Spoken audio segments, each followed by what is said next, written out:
Konnichiwa, party peeps. I am the MangaMan.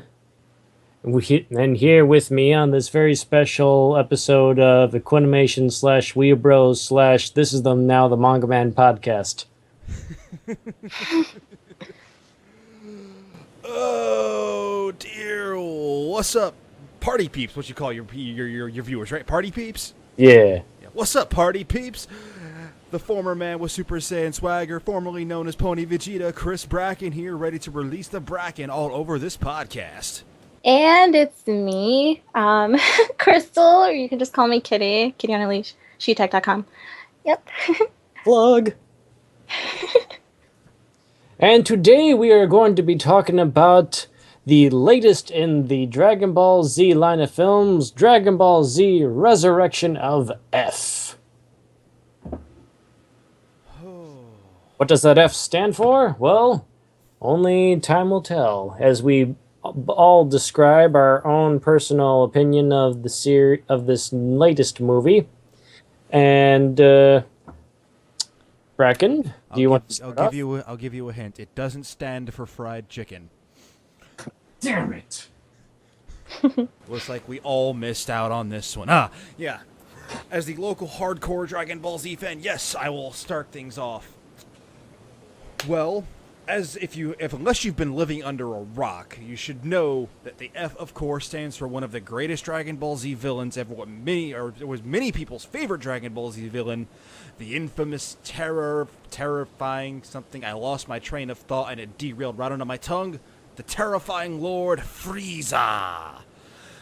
Well, overall thoughts on this movie was, one, I was excited to see it, because if you didn't hear my thoughts on Battle of Gods, I liked it, had some problems, but it was overall an enjoyable film. And some of the same problems I had with that movie carry on over to this. Not to say I didn't like it, I thoroughly enjoyed this one. I actually waited until it came out in theaters here in the US to finally go and watch it. I laughed, I thought it was awesome, but again, there was a lot of inherent problems with the movie. Still an enjoyable overall film, but I just thought it could have been a lot, so much better. So if somebody else wants to take it away after that. Kitty? Well, I'm like obsessed with Dragon Ball Z and Frieza especially. But I would say I overall really enjoyed the film. It really exceeded my expectations. And I didn't have too many problems at first, but afterwards I started to realize a couple things that could have been done differently, and a couple things that did bother me. I would say it's definitely on my top 5 list of Dragon Ball Z films. And yeah, let's discuss it a little bit more. But I really, really enjoyed it.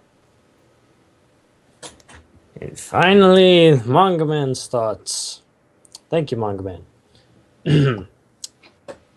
Anyways, I really, really enjoyed the films. Probably my favorite out of all the Dragon Ball film history as a whole, although I do plan on viewing all of the Dragon Ball films later in the future for a very special month coming this February. Just putting that out there.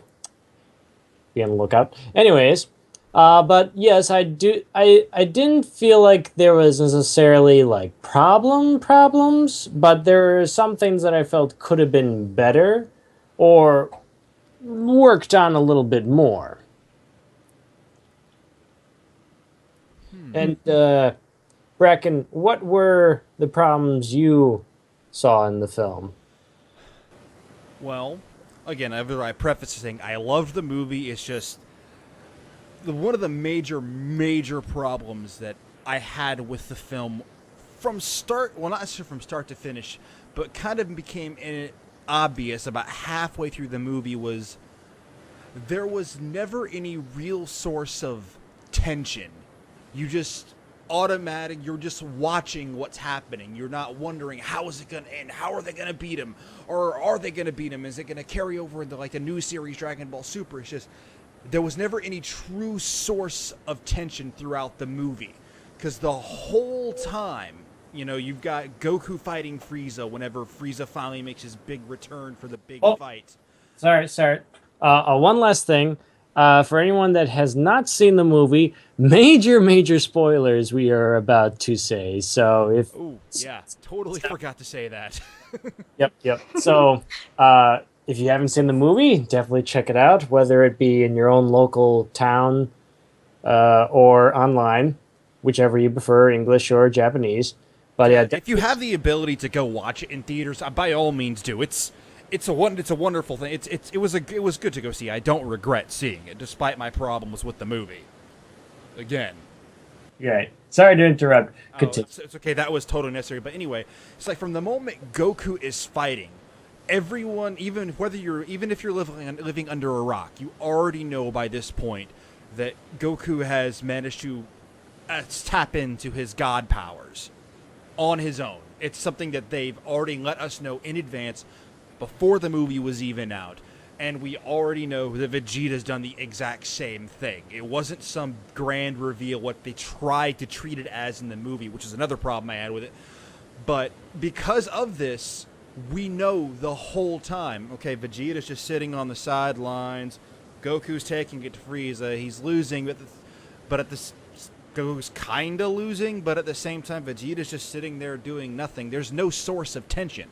We know they're going to beat the ever-living crap out of him before it's all over with. So I never felt like... so like if you go back and watch the original fight with Frieza in Dragon Ball Z, or the fight with Cell, or most of the fights with Majin Buu, there's always a source of tension. Like, you're on the edge of the seat wondering what they're going to do next. And this one, I'm just kind of watching.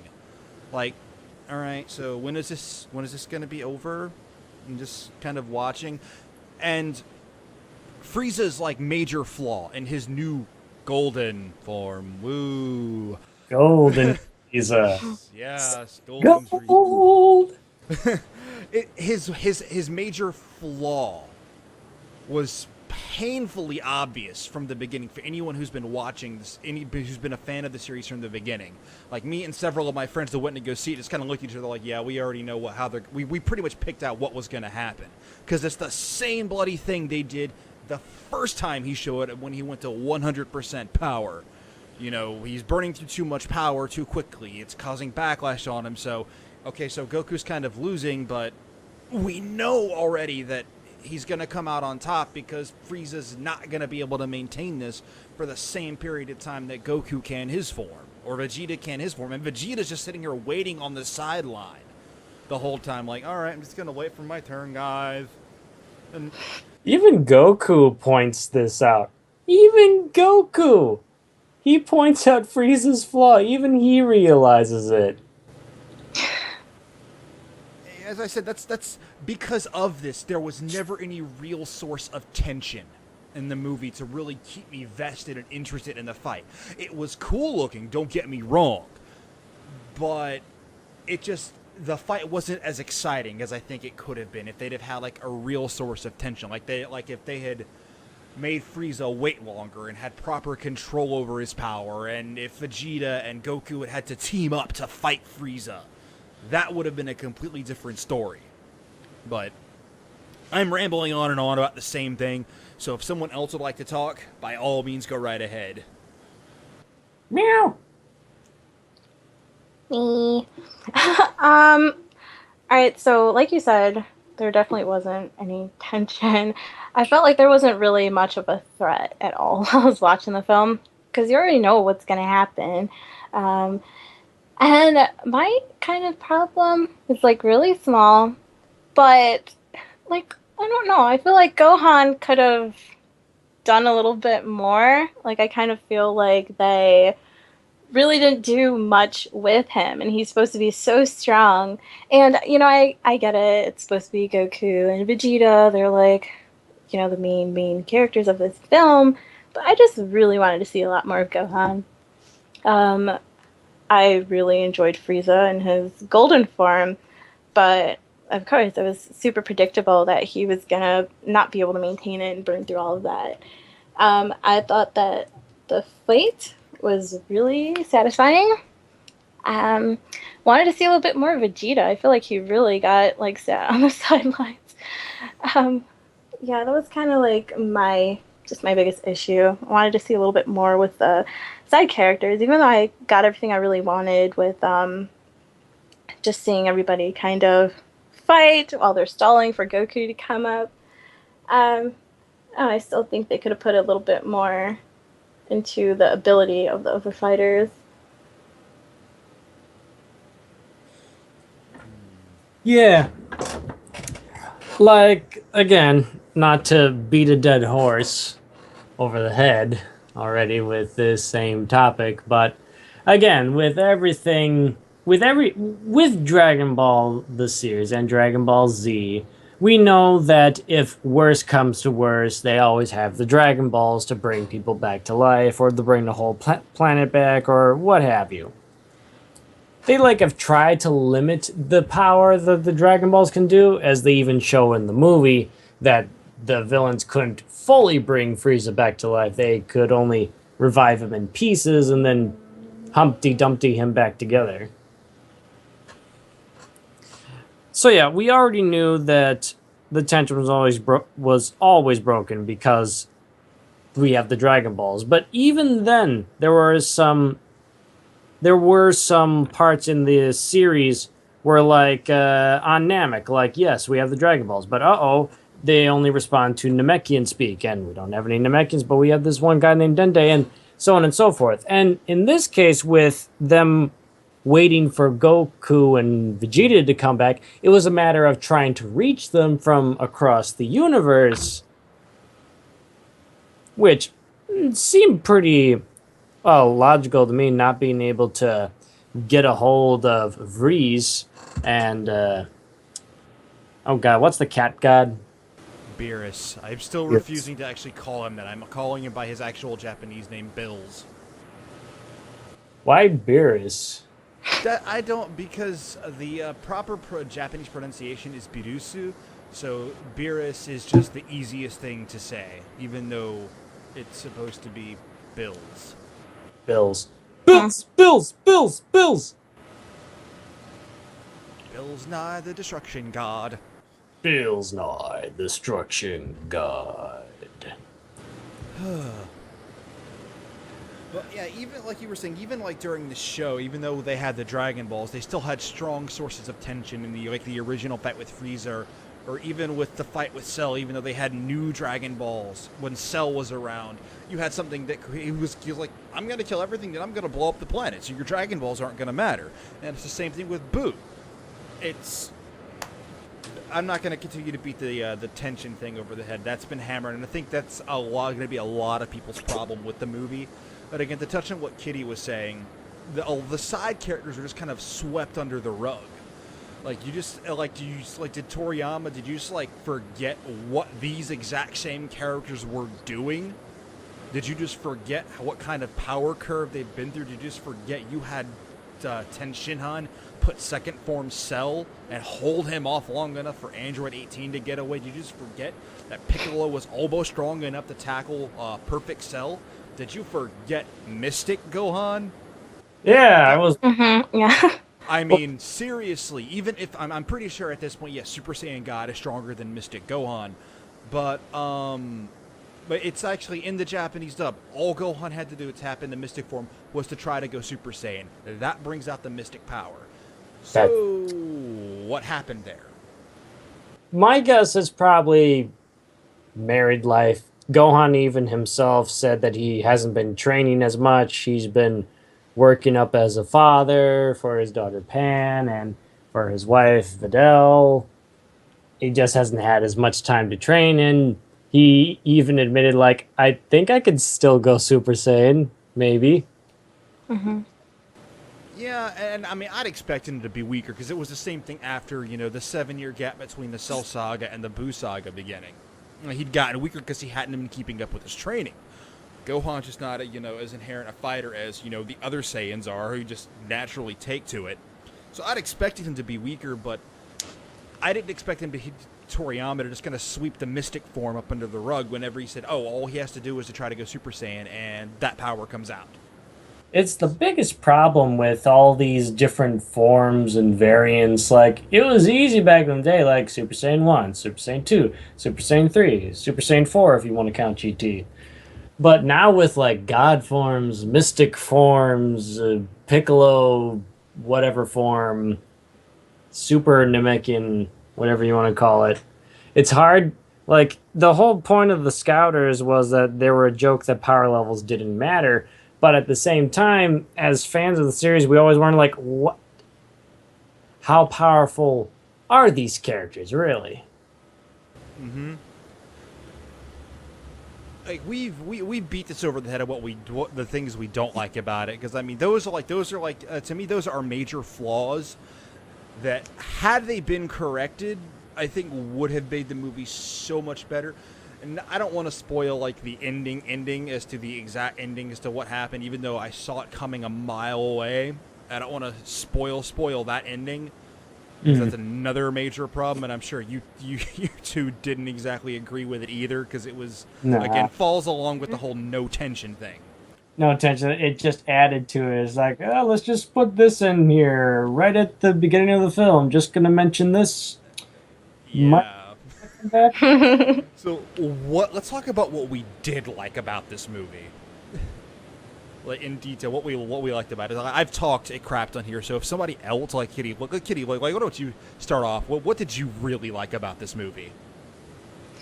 About this movie, I really liked seeing um, just like how much like comedy they kind of brought into it, but at the same time, they kept it like they didn't go super over the top with it. I loved seeing like the characters outside of training per se, like with Piccolo just watching over the baby, and Gohan. I really liked, and I just really love seeing those characters outside of fighting all the time. I liked the tension, of course, with Goku and Vegeta. That's always that's always a favorite. And one thing I kind of liked was seeing more of Frieza's fighters, even though they kind of all sucked. It was really interesting seeing that he still had that loyalty and that dedication brought to him. Like when they went back to revive him, I wish I kind of saw a little bit of his training, but that's mostly, I guess that's like not too important. But I definitely did love the fight scenes because as much as I love Battle of Gods, I feel like there wasn't enough fighting, but it was still an amazing film, and I just loved seeing everything kind of go down. Because that was my favorite thing, just seeing all of the fights happen with Goku and Frieza, and it's like they're kind of like matched in power at one point. So it's like, okay, well, Goku's doing damage, well, Frieza's doing damage, but yeah, I guess that was all of what I really loved about it. I just loved seeing all the fights and all the characters back together again. Um, yeah, like my favorite thing about the movie, and this is like kind of goofy, was I did like seeing Jaco, the new character. I loved him. um, Ooh, yeah. I actually has his manga. I actually have his manga. It's really good. I knew he was from something else. I knew he was. I didn't even know what he was from, but I knew he had to be from another one of Toriyama's works. Jaco is the last manga that Akira Toriyama has completed right now, and he said that it's going to be his last one he'll ever do. I think he's now focused on other things in his life. He's retiring, I guess. Maybe he'll be a consultant on the Super anime. Probably already is. I imagine so. They probably want to avoid another Dragon Ball GT debacle. Yeah. Mm-hmm. Because I think all they had him do for that, well, I think they asked him to help with some character design. Well, yeah, he's always helped with character design stuff from Dragon Quest, Chrono Trigger, games, anime, Blue Dragon, all sorts of stuff. But yeah, I really enjoyed seeing, like, Jaco was a huge fan favorite of mine because I actually read his backstory, so I knew, like, all the things he was talking about with Bulma and his history with her family and such.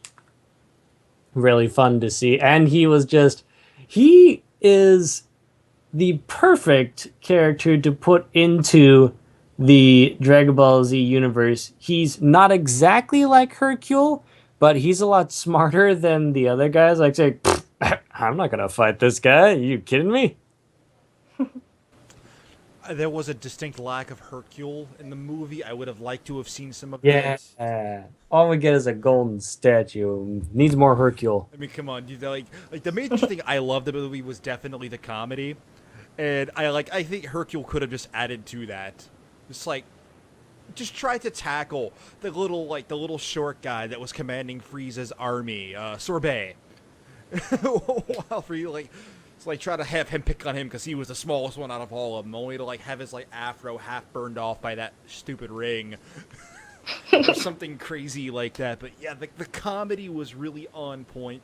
It was hilarious. Again, Jocko, oh my gosh, he was so funny. Just whenever he dives out of the water and shoots everyone in the air and lands, and he's got that pose going on. He's like, fabulous. Flawless. He could have just put a rainbow with sparkles over him is the only thing that would have made that scene better. Yeah. And my God, the comedy, now beating a different type of horse, but in a good way. Wait, no, that came out wrong. Don't beat the horse. We beat the horse enough. Sorry. He's already dead, MangaMan. He's already dead. But I want to talk about it.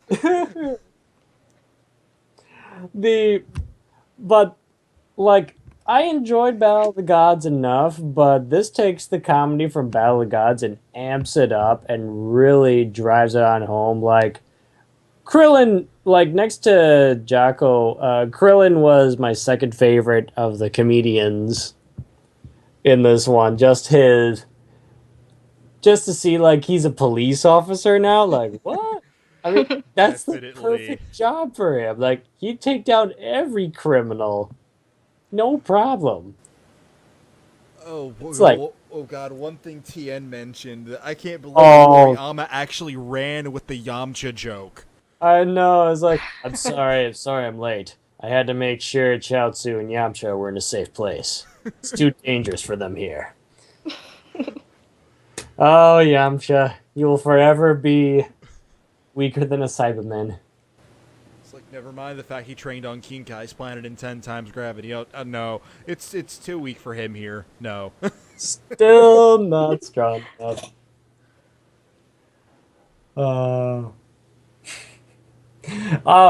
Let me just also talk about the experience. Definitely see this movie in theaters because just the experience of being in a theater surrounded by other Dragon Ball Z fans, the uproarious laughter at scenes like that.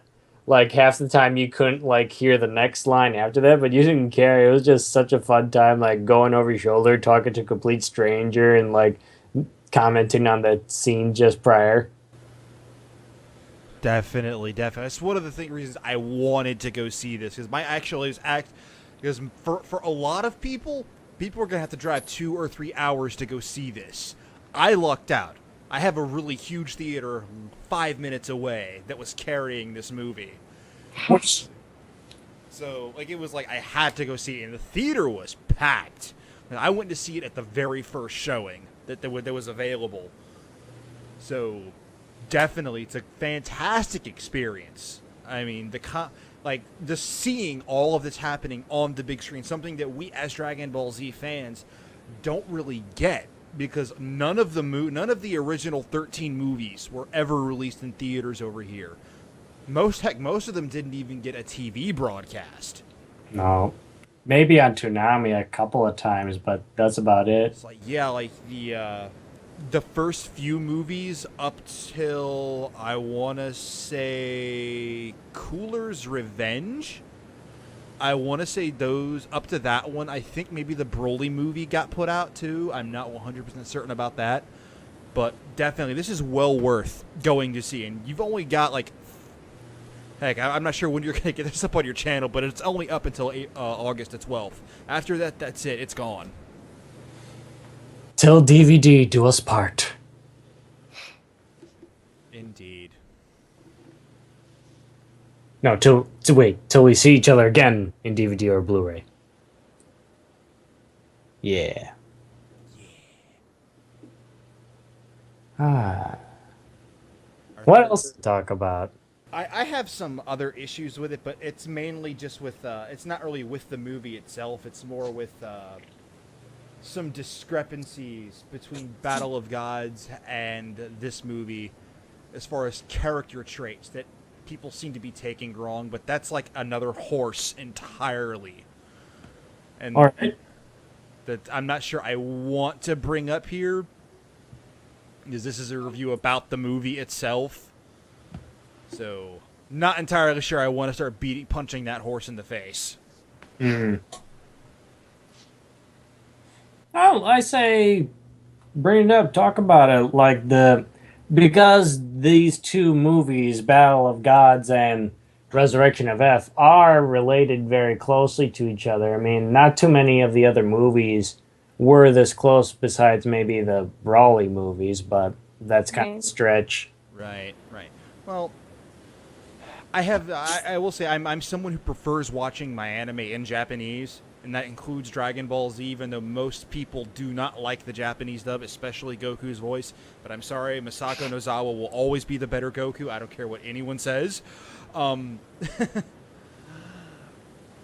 So I have not seen this movie in Japanese, so I cannot 100% state this for fact.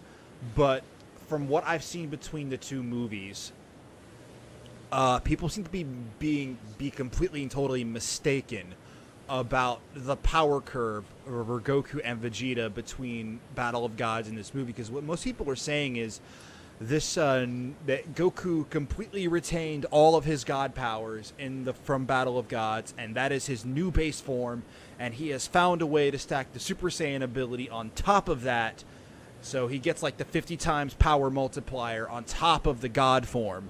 But from Battle of Gods to this, that's not what I see, because that's not what is stated in Battle of Gods, because they actually do reference it at the end of the movie when the fight between Bills and Goku is over with. When Goku's god form breaks, he retains a portion of that power. And he does turn Super Saiyan during that, which is why he is still able to keep going toe-to-toe with Bills. But from what I'm seeing here is that I still don't quite understand why his hair is turning blue instead of red, because from what I gathered, all he is doing is he has found a way to completely tap back into his god state. And that's all that this new form is he's found a way to do it by himself without having 6 other Saiyans around him. Mm-hmm. Again, I haven't seen the Japanese dub, so there may be something stated in there that is not stated in the English. So, because if you really think about it, Bills and Goku, when they were fighting, Goku was using 80% of his god power. Bill said he was only using 70%, but that's not a drastic difference. If Goku does the 50 times a Super Saiyan multiplier on top of his god powers, he would absolutely and utterly destroy Bills. Bills would have reason to be afraid. Yet, he's not. He knows he can still take Goku. So, it's just one of those things I notice that kind of irritates me when I see people talk about it, and it's clear that they don't know what they're talking about. Okay, I'm done. I'm not punching his horse in the face anymore. Allow me to take a few whacks at it. Like, from what I heard from some of my own sources that I looked into, the whole blue Super Saiyan God, I don't know if this is true or not. I have not seen the Japanese version of it, but I've heard some people talk that they call this new form, funny enough, Super Saiyan God Super Saiyan. Yeah, that's an incredibly dumb name. Incredibly dumb. I mean, I've got Dragon Ball Xenoverse, and you can actually access the Goku and Vegeta in these forms, and that's in Xenoverse. That's what it's called: Super Saiyan God, Super Saiyan. It's like SSG SS. I'm like, that's too much. That's literally too much. Can't we just call it Omni Goku or something?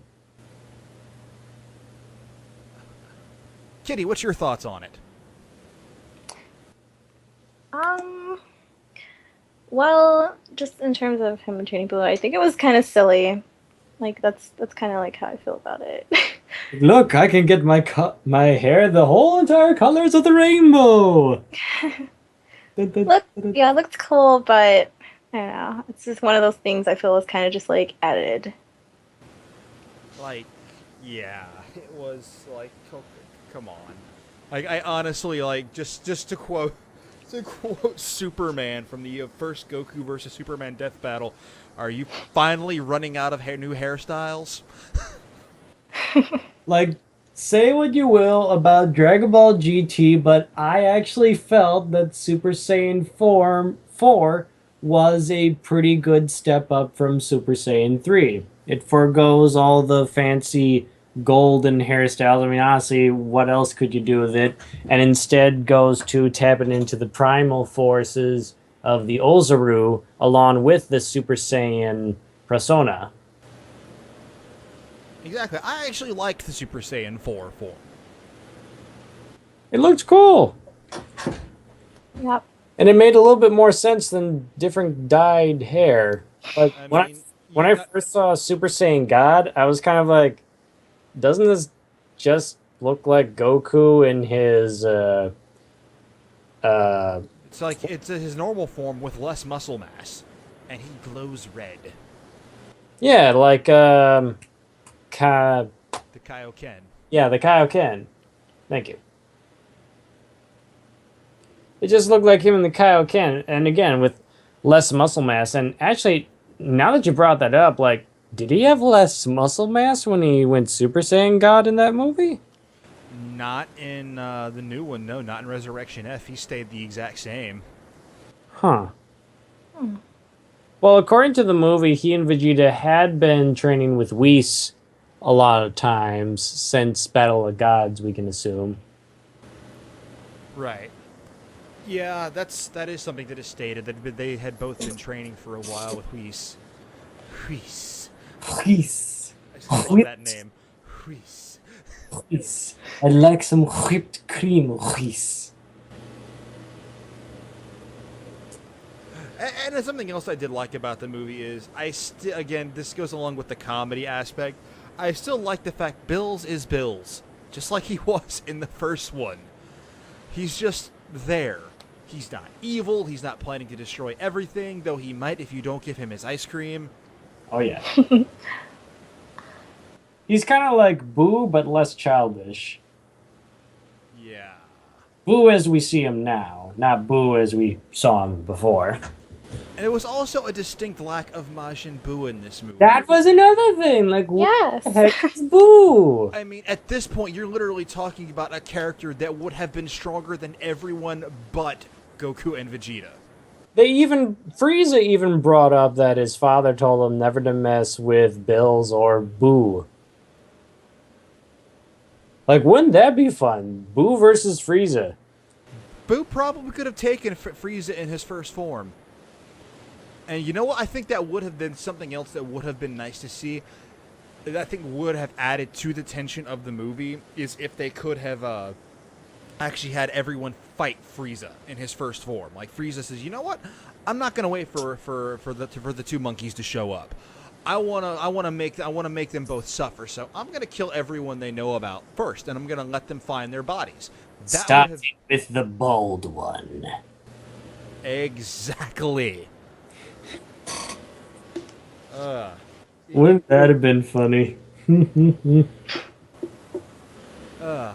There were definitely so many ways they could have made it better. I mean, they could have had everyone fight Frieza and lose. Boo could have gone toe-to-toe with first form Frieza and kind of held his own until Goku and Vegeta finally showed up, and when they could actually finally sense everyone's power, when everyone's maxed out trying to take on Frieza.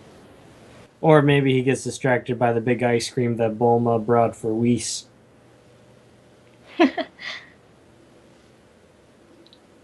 Yeah, that's another thing. Like, with Boo as he is now, like, I watched the first episode of Dragon Ball Super. He's not really, like, he doesn't really care about much else besides eating. he doesn't really have any loyalties with anyone except for Hercule. In fact, Hercule is the only one person that he'll actually listen to. Yeah. That was one of those things that was kind of left over from the end of Dragon Ball Z. Yep.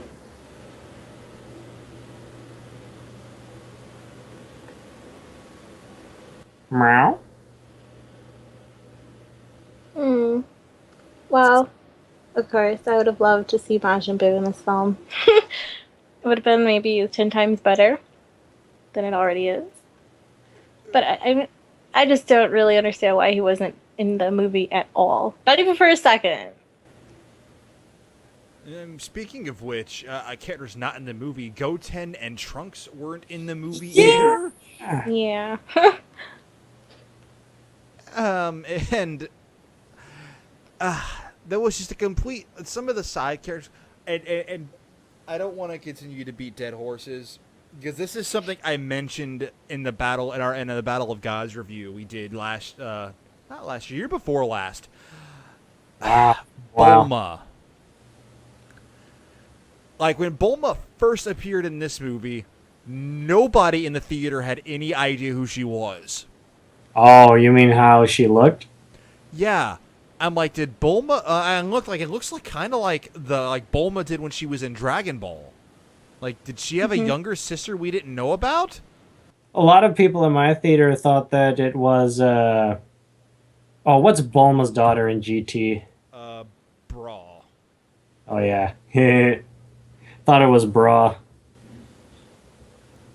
Yeah, that would have, because it's about this point she should be getting introduced because of how old she was at the final couple episodes of Dragon Ball Z. So it's about at this point she should actually be coming into play. It's like, well, she wouldn't be quite that old because that's like she looked like she was a teenager.